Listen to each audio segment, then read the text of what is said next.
Hey guys, Benji D here from 𝐏𝐫𝐨𝐝. In today's video, I'm going to be showing you how to remove the airbag module off of the steering wheel on the BMW.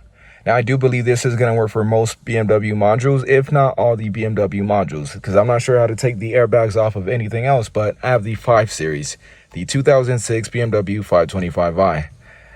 Let's get started.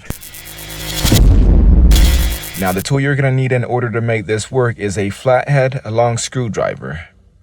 The reason I'm using the long one is because I need the length in order to access what I'm trying to push. You see how it's facing flat right now? You want to twist it this way.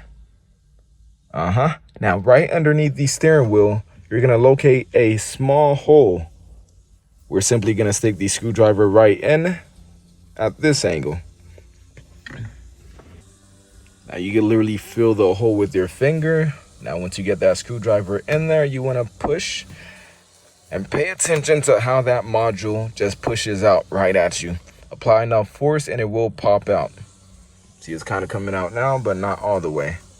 When I keep pushing, you may have to adjust your screwdriver a little bit if it's not easily popping out. Maybe push it further back, going this direction.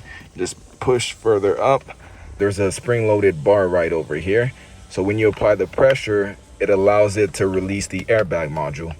Now, if you're not doing it properly, for example, if you're scraping against something else instead of that bar of metal going across right there, then the airbag module is not going to come out.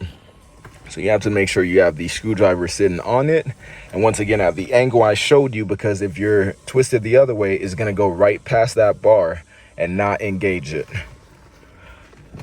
Come on.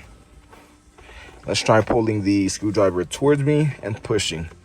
And it's not responding whatsoever, so that means I have it at the incorrect angle. I'm gonna keep trying. That should be good. Hold on. That is funny. So right when I used 2 hands and applied more pressure, it popped right out. And there it is. All right, you simply disconnect it from the bottom here. Here goes the connection. Now, if you wanted to take the steering wheel off itself, I believe this is a size 14 or size 16 nut. Simply remove that and pull the steering wheel right out. And there you have it, guys. If you have any questions about this car in general, please let me know down in the comments below. I'm tearing this whole thing apart and rebuilding it. It used to be cream. I'm blacking out the whole interior. It's a mess down there. But, yep, blacking out everything. I'm probably going to make this red, just like I did at that one back there. But everything else is going to be blacked out. Anyways, guys, Benji D here from 𝐏𝐫𝐶, and I am out. Peace.